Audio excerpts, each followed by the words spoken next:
Bwana, tunakuomba tuokoe katika mambo yote. Utujalie Paulo na amani maishani mwetu kusudi kwa msaada wa Roho yako tupole jambo la dhambi, wala tusipatacho jambo lolote, tunapotazamia tumaini lenye heri na juu Mwokozi wetu Yesu Kristo. Ufalme wako na nguvu.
Bwana, nuru ya milele uangazie wao pamoja na utakatifu wako milele wako milele, kwa kuwa wewe mwenye huruma.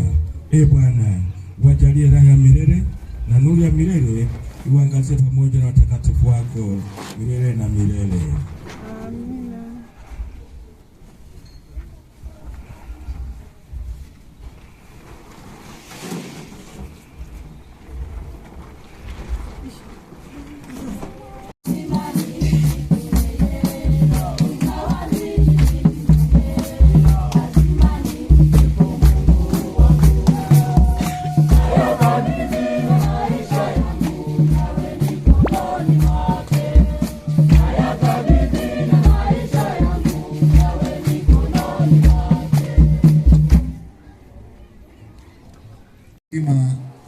Awali ya yote nimshukuru Mwenyezi Mungu kwa kibali cha siku ya leo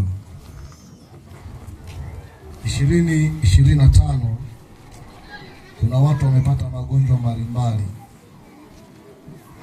kuna familia zimekutwa na misiba,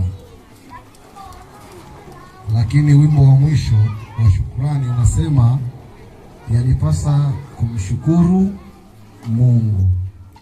Kwa hiyo jipige kifuani na kusema asante Mungu kwa 2026.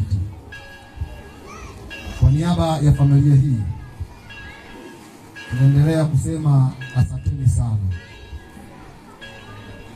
Nimshukuru Baba Padri kwa azimisho la misa hii, lakini pia niwashukuru watawa ambao wameungana nasi siku hii ya leo. Katekista, kwaya Mtakatifu Ambrose, jumuiya ya Gregorio Mkuu na mtaa wa Laurenti kutoka Nyangabo, wageni waalikwa, mabibi na mabwana, habari za jioni. Ni desturi yetu na hamjatuchoka kuwa pamoja na sisi tunapowahitaji, kwamba kila tarehe 1 ya kila mwaka na tarehe 2 huwa tuna utaratibu wa kukaa na ndugu jamaa na marafiki na majirani wote kupata walau maji na kubadilishana mawazo. Jambo la kumshukuru Mungu, naomba niwape taarifa kwamba familia hii imefanikiwa kumleta bibi yetu sisi kutoka Dar es Salaam, ambapo Mungu alimpenda miaka isiyopungua 18 kama sijakosea. Baada ya